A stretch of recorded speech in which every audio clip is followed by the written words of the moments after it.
Banyak orang ingin berwirausaha mandiri dan berpenghasilan besar. Namun, terhambat lagi-lagi karena alasan klasik tak ada modal. Padahal bisnis bisa dijalankan dengan modal 0 rupiah dengan mengandalkan kreativitas dan minat Anda. Faktor lainnya seperti takut gagal, tidak tahu cara memulai bisnis, kendala waktu, juga sering menjadi masalah klasik orang memulai usaha. Padahal jika niat berbisnis sudah begitu besar, sebaiknya singkirkan berbagai hambatan atau kesulitan tersebut. Pilih jenis usaha, cari ide kreatif dan lakukan positioning usaha sesuai minat Anda. Ide bisnis akan selalu bermunculan, segeralah tentukan pilihan dan fokus pada satu ide bisnis saja. Modal bukan hanya bicara tentang uang, namun bisa berupa keterampilan, peralatan hingga pengalaman yang akan memunculkan ide kreatif. Sudah banyak orang memulai bisnis sesuai kemampuan dan minatnya. Mereka berhasil karena menjalani bisnis sesuai dengan kesukaan mereka dan berani keluar dari usaha yang sudah umum. Ada berbagai bidang bisa Anda tekuni. Mulai dari kuliner unik, daur ulang sampah, karya seni, otomotif, fotografi atau membuka usaha jenis baru. Semakin banyak pikiran kreatif, akan banyak celah untuk berbagai jenis usaha baru yang akan muncul. Sekarang tinggal cara untuk mengelolanya. Tertarik memunculkan ide kreatif? Tuh nih, kreatif. Dalam segala hal tuh kita harus kreatif. Seperti acara kita juga Indonesia Morning Show ini dikatakan sebagai acara berita yang inspiratif, edukatif, tapi tetap tidak meninggalkan unsur kreatifnya. Betul. Ya kan, betul makanya sekali. banyak yang berminat sekali untuk nonton kita. Dan kreatif itu memang penting sekali juga Mas Adrian. Gak cuman berkaitan dengan seni tapi juga berkaitan dengan bisnis ternyata seperti itu ya. Setuju sekali. Jadi kalau kita bicara mengenai usaha, tentu usaha saat ini nih tidak terlepas dengan namanya kreatif. Dan kita sudah hadirkan seorang pakarnya. Dia adalah seorang konsultan kreatif. Dia juga adalah senior saya. Kita satu alma mater yaitu di Panggul di Luhur. Selamat pagi, Yoris Sebastian. Pagi. Nah kalau misalnya ngomongin soal kreatif itu selalu dikait-kaitkan sama seni. Bener nggak sih? Enggak kan ya? Enggak, itu dia memang saya di awal-awal juga konsultan kreatif disangka itu saya desainer. Desainer gitu. Padahal sebenarnya enggak sih. Oh gitu.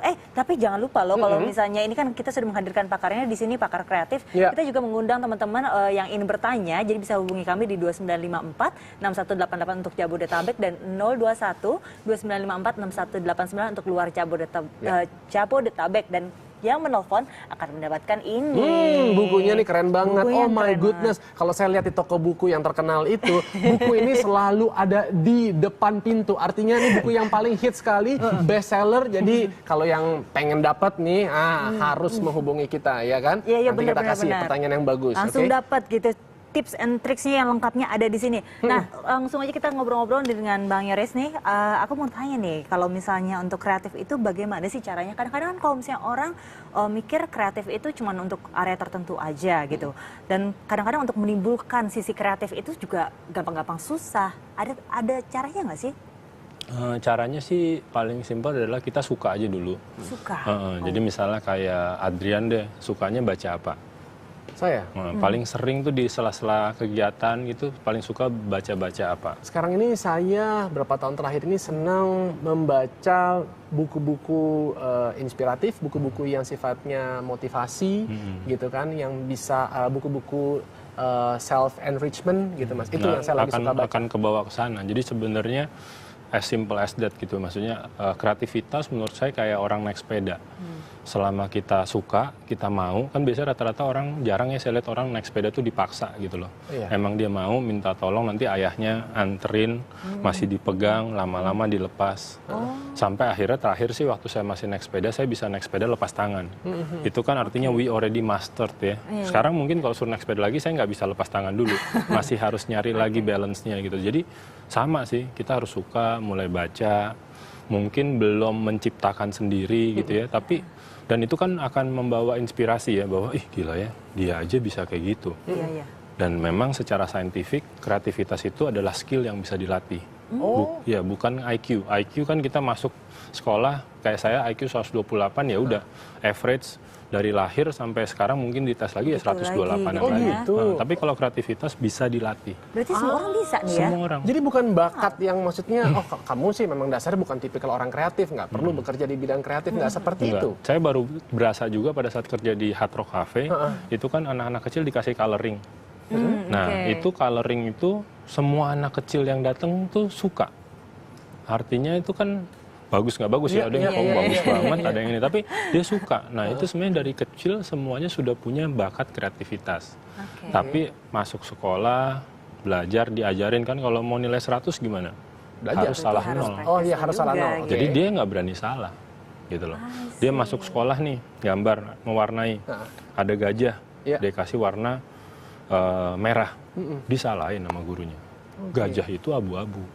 Wajah itu abu-abu. Oke. Nah besoknya dia datang ke sekolah, dilihat temennya lagi gambar gajah warna pink. Salah, gajah tuh warnanya abu-abu. Akhirnya semua anak kecil Oh, jadi tahu bahwa gajah. Kreativitasnya gitu ya. Lama-lama makin besar, dia tidak berani lagi untuk, padahal kalau ditanya kemarin sama ibu gurunya, kenapa gajah itu warnanya merah? Gajahnya lagi marah. Ini cocok sekali nih. Kan sepertinya. imajinatif kan? Ini seperti thinking out of the box gitu ya. Seperti semboyannya Seperti semboyan. Yoris, Iya, betul thinking sekali. out of the box, tapi execute inside the box. What does it mean itu? Nah kalau itu gini, karena dalam perjalanan saya juga, termasuk saya pribadi, kita sering saking kreatifnya, kita pengen so out of the box, out beneran. Ya kan? Maksudnya gimana Jadi ya maksudnya, out beneran tuh? kayak gini loh, saya misalnya bikin sesuatu yang sangat amat kreatif, itu misalnya kayak bikin Alek Mande di Hard Rock Cafe, ya kan? Itu sesuai dengan spiritnya Hard Rock Cafe. Saya bikin Destination Nowhere buat satu buah majalah MTV gitu loh. Cocok kan spiritnya, jalan-jalan tidak tahu pergi kemana. Tapi bayangkan Destination Nowhere, program jalan-jalan bersama artis tidak tahu kemana, saya bikin untuk sebuah bank yang aman dan terpercaya. Jadi kayak nggak cocok gitu loh. Oke. Nah itu yang harus kita sebagai seorang kreatif, menurut saya kita tuh harus tahu bahwa walaupun kita berpikir out of the box, berpikir seliar mungkin, pada saat mau eksekusi kita harus sadar ini ada boxnya. Misalnya saya bikin buat Net TV, ya harus Net TV banget. Tapi tetap, ih gila ya kok nggak kepikiran yang Net TV bikin kayak gitu. That's creative. Oke, jadi apa kalau menurut seorang Yoris Sebastian ini yang paling mempengaruhi pola pikir kreatif dari seseorang? What is the most important? Ya pengalaman dia, wisdom dia. Karena tadi makanya saya selalu bilang kita harus kayak naik sepeda tadi, kita harus paling gampang tapi itu sepeda yang paling umum ya. Kalau lebih spesifik karena saya dari kecil suka main game, ya PlayStation gitu loh. Jadi kita memang harus terus melakukannya. Saya main PlayStation nih udah jago nih. Terus saya ngajarin, ada salon entrepreneur baru di kantor saya dari Surabaya, dokter umum. Dia lagi bikin .com untuk dokter. Oke. Nah, dia masih banyak waktu luang. Saya ajarin sekali, dia main-main, saya sibuk nih wawancara, seminar, konsultan. Balik lagi beberapa bulan main saya kalah. Oke. Padahal saya ngajarin dia. Ini sesuai banget dengan filosofi itu loh nih. Karena saya nggak, apa udah namanya? lama Repetition makes perfect ya. Iya. Practice makes Oke. perfect. Berarti kalau misalnya untuk menjadi kreatif itu memang harus suka dulu, terus dari itu direpetisikan. Repetisi. Terus dari itu akhirnya menjadi Ahli, menjadi jago. dalam Dan- kreativitas Dan kayak main gitu PS ya. kan you feel good, pada saat menang you feel good. Sama kayak misalnya pada saat saya bikin, misalnya pas SMA dia bikin PLFR, gila, diomongin semua orang you feel good. You feel good. Naik Oh iya, lagi, benar, ya benar, kan benar, bigger benar. scale bikin apa, Alek Mande. Wah seneng lagi, ini sekarang lagi bikin hotel di Bali, something never done before, tapi kita kayak udah punya confidence level yang lebih tinggi. Jadi lihat dari yang PLFR tuh 10 juta waktu itu sponsornya. Naik, Alek Mande naik, Naik dengan budget yang lebih besar lagi. Nah jadi- ini aku mau potong dulu karena juga ada penelpon yang sudah masuk. Kita akan sapa aja langsung. Selamat pagi. Iya, halo. Ya, selamat pagi. Ini dengan siapa? Dengan Awan, Mbak. Oh Ya, iya. bisa Oke, langsung dengan silakan, pertanyaannya? Mas, pertanyaannya. Gini, kreativitas itu kan berasal dari faktor, bukan berasal dari faktor genetik ya. Bukan. Tapi di sini kalau seumpamanya kita punya bakat, kreativitas kan berasal dari bakat. Kemudian saat kita mempunyai bakat, namun kita tidak bisa mengeluarkan kreativitas tersebut. Nah itu seperti apa, maksudnya pengolahannya itu seperti apa begitu. Terima kasih. Ya. Gimana Teris? Ya, jadi sebenarnya tadi ya ada dua memang. Kalau kreativitas menurut saya itu sudah tertanam di semua orang dari kecil. Kalau bakat kita ingat misalnya teman kita waktu kecil ada yang jago banget gambar. Oke. Gila nih anak, jago sekali gambar gitu ya. Ada yang jago sekali nyanyi. Oke. Tapi ada juga memang yang misalnya nyanyi baru pas gede karena dia penampilan menarik dilatih menyanyi gitu. Nah jadi sebenarnya sih sama aja, hanya bedanya kalau orang yang berbakat enaknya dia udah mulai duluan. Dia belum ngapa-ngapain aja, dia istilahnya Dia nggak nggak belajar. start from scratch gitu ya? Jadi sebenarnya balik-baliknya akhirnya menggambar, menyanyi juga banyak orang yang akhirnya bisa yang tadi practice makes perfect. Tapi kalau orang sudah berbakat, sebenarnya dia udah punya modal, udah gifted. Nah tinggal tadi ada banyak sekali pelukis yang jago misalnya, tapi kenapa hanya ada satu Leonardo da Vinci, ya kan? Nah itu yang akhirnya kalau kita liatin pasti selalu perjalanan dia tuh punya sesuatu. Ada banyak sekali orang yang misalnya bikin mobile messenger, kenapa hanya ada satu Jankom yang bikin WhatsApp dan akhirnya ngetop sekali? Karena mungkin keunikan, Karena diferensiasi. dia belajar, dia 10 tahun di Yahoo, ya kan? Yahoo itu terkenal dulu Yahoo Messenger, Ya. ya kan? Nah, terus dia ini imigran. Dia perlu ngobrol sama kampung halamannya murah. Jadi dia bikin WhatsApp itu karena ada necessity juga. Oke. Beda ya, orang yang bikin hanya pengen kaya, sama orang yang bikin selain dia punya pengalaman, dia juga punya necessity. Dia punya rasa keperluan itu tinggi sekali. Nah, paling keren kalau orang berbakat ini, bakat apapun itu dia belajar melihat. Dia baca lagi, dia ini lagi. Jadi kayak misalnya sekarang nih, saya bikin buku fiksi ini, non fiksi ini 3 tahun. 2,5 tahunnya belajar, setengah tahun terakhir aja baru nulis. Sekarang lagi bikin novel, dibujuk-bujuk sama publisher saya, belajar lagi. Karena saya bilang beda, bikin novel sama bikin itu saya baca lagi, bikin novel yang bagus kayak gimana. Oke, nah ini yang tadi sudah menelpon, selamat ya sudah lupa kita memberitahukan bahwa mendapatkan buku dari Yoris Sebastian tentang kreativitas gitu ya, Creative Junkies, oh my goodness.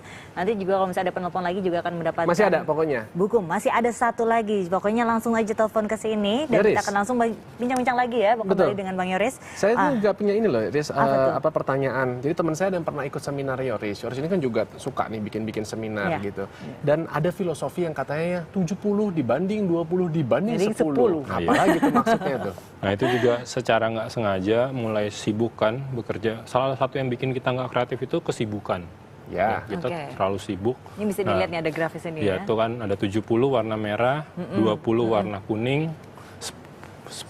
Kebalik nih sebenarnya, harusnya 70 warna hijau, 20 warna kuning, yang 10% warna merah. Oh gitu kebalik ya, Nah, oke. kenapa? Karena gini, orang lihat kan, saya ngomongin Alec Mande, ngomongin apa. Sadar nggak itu sebenarnya dalam rentang 1 tahun, saya hanya bikin satu yang sangat amat kreatif. Betul. Karena itu sebenarnya saya taruh di yang 10%. Oke. Jadi sebenarnya 70% itu saya melakukan kreativitas yang baik dan benar. Itu istilahnya yang aman. Yang aman. Oh, yang aman. Ya kan? Nah, 20% saya bikin kreativitas yang diomongin orang. Not necessary menghasilkan duit buat saya. Tapi tetap penting untuk dilakukan. karena misalnya ada itu kayak program yang agak idealis tapi masih untung. Oke, maaf saya potong dulu, ada penelpon lagi, kita akan sapa langsung. Selamat pagi. Selamat pagi. Selamat pagi. Ya, selamat pagi Mas. Dengan siapa di mana? Dengan Trans Timbulong di Sumbawa. Oh, di Sumbawa. Baik, silakan pertanyaannya langsung. Pertanyaannya bagaimana kita mengatasi ketakutan kita yang lebih besar daripada kreativitas yang ada, sehingga kita tidak resiko yang kita pikirkan itu tidak membelit kita gitu. Ya. Itu pertanyaan banyak orang tuh. Karena Betul. seringkali rasa takut ini membelenggung kita sehingga akhirnya kita nggak jalan-jalan nih usaha kita. Ini untuk Mas Frans, selamat ya sudah mendapatkan buku. Nanti dari tim kami akan menghubungi untuk memberikan buku ini. Silakan, Riz, Langsung gimana tuh? dijawab aja. Ya, dan tadi karena ada namanya saya akan tanda tanganin sesuai nama. Oke, Ya, jadi itu memang ini hampir semua seperti itu. Di buku juga ada testimonial dari sahabat saya bahwa salah satu keunggulan saya adalah kepercayaan diri. Walaupun tadi kalau kita dengar yang di awal saya ngomong sebenarnya itu kan kepercayaan diri itu dibentuk dari yang kecil. Jadi misalnya tadi saya lupa nanya penelpon itu dia kerja atau tidak kerja gitu ya. Tapi anggap aja dia kerja ataupun dia belum kerja, itu dua-duanya bisa. Di tempat kerja kadang-kadang kita belum berani untuk melakukan sesuatu yang kreatif, ya kan? Kita belum confidence. Nah, caranya atau nggak belum dikasih kesempatan sama bos kita. Setiap kali ngasih usulan nggak dikasih, gitu kan? Lagi, gitu. Atau memang udah dikasih kesempatan dari bosnya, tapi dia nggak confidence. Nah, cara build confidence adalah apa? Bikin sesuatu yang kreatif untuk orang terdekat dulu, ke pacar, ke suami, ke istri, ke ayah ibu. Kalau gagal juga toh orang terdekat. Tapi kalau berhasil, kita akan senang. Dan jangan lupa, selain kreativitas itu adalah skill yang bisa dilatih, kreativitas itu adalah habit. Kebiasaan tadi kan, main PS, harus repetisi. Jadi saya nggak bisa tuh, saya pulang ke rumah, saya bilang, istri saya, sorry ya, saya udah capek di kantor. Saya nggak ada kreatif-kreatif lagi di rumah. Tapi untuk yang belum punya kesempatan kayak saya, untuk selalu bikin yang kreatif, gunakanlah orang terdekat sebagai kelinci percobaan. Tuh, Iya, nih kan? makanya jangan kaget. Kalau mungkin nanti beberapa tahun lagi, saya yang sekarang sedang duduk di sini, mungkin bisa jadi penyanyi, ya kan? So, hobinya kan sudah ada nih, Iya, benar, ya kan? Tapi saya tinggal merasa ini dilatih. belum punya talent nih. Tapi ternyata menurut Yoris dengan kita latih terus-menerus, ini bisa loh nanti merubah gitu ya. Jadi penyanyi gitu. Yang Dangdut penting harus suka. harus suka ya. Kalau suka tuh pasti drive-nya tuh beda. Oke, ya, Iya. ini ada penelpon lagi. Halo, selamat pagi. Halo, selamat pagi. Saya dengan Nelly di Tangerang. Ya, Ya, silakan silakan yang Nelly pertanyaannya. pertanyaannya. Pak Adrian dan Pak Yoris Bastian dan Mbak mau tanya, kalau misalnya orang Indonesia kan tuh terkenalnya adalah sebagai penjiplak. Apakah dengan penjiplak itu disebut seorang yang kreatif? Itu hal yang pertama. Lalu hal yang kedua adalah misalnya saya jiplak dari orang luar nih, atau misalnya dari hard rock tentang I Like Monday, tapi saya kembangin lagi dari I Like Monday itu ide dari I Like Monday itu saya Dimodifikasi, kembangkan. Apakah gitu ya? itu disebut kreativitas juga? Oke. Oke, terima kasih banyak. Baik, terima Nah, kasih. Terima kasih. Gimana tuh? Betul. Iya, maksudnya ini yang sedang saya perjuangkan sih, dan saya sih so far sudah lumayan berhasil ya. Bisa lihat tadi kan cover buku saya, Ya. tadinya teman-teman saya aja yang saya anggap kreatif. Ya. Setelah masuk cetakan ketiga, beberapa kali cetak ulang. Nah, pada saat masuk ketiga itu saya sudah menampilkan pembaca buku saya. Iya, jadi kalau di sini mungkin sebelumnya saya potong sebentar ya, Riz. Mungkin kita jelasin di buku yang pertama, cetakan pertama, ini kita lihat nih ada tokoh-tokoh sahabat-sahabatnya Yoris nih, Iya. ya kan? Ada Andi Noya, ada Rene Suardono gitu ya. Didit Maulana. Didit Maulana. Nah, tapi di buku yang cetakan berikutnya, Yoris sudah tidak menggunakan figur mereka lagi, melainkan ini adalah Pembaca. mewakili para pembacanya Yoris, begitu ya, Riz? Ya, ada Afid Holikaustik, Iya. ya kan, ada Deborah grafologi. Jadi ada Ari Juliano, lawyer yang sekarang sudah fokus di intellectual I property, see. intelektual. Nah, itu untuk ngasih lihat bahwa sebenarnya orang-orang tuh kreatif gitu ya. Sebenarnya kreatif itu sesuatu yang sangat praktis. Nah, salah satunya yang tadi misalnya. Kalau yang tadi Ibu bilang itu sebenarnya adalah ATM, amati, tiru, modifikasi. Karena dia tidak ngambil Alec Mande, terus dia bikin yang sama. Benar. Cuman ganti nama. Itu kalau itu dibilang ATP, amati, tiru, plek. Iya kan? Oke. Nah, ini yang kalau itu sebenarnya masih nggak apa-apa. Bahkan even kalaupun ada yang saking tidak kreatifnya, dia mau jiplak dulu, saya masih bilang untuk nama in the name of latihan nggak apa-apa. Nggak Gak apa-apa ya, tapi Zaman kan dulu. ada haki, ada Oh hukumnya. enggak, maksudnya ya kita jangan klaim. Yang penting jangan klaim bahwa itu ciptaan, ciptaan kita. Ya kan? Oke. Tapi ingat nggak zaman dulu waktu kita nonton Cockpit, bisa bawain Genesis persis. Iya, iya, iya. Wah, ini musiknya Itu Adrian keren nih banget. kayaknya nih. Iya kan Ini maksudnya. belum lahir 15 tahun lalu ya. udah.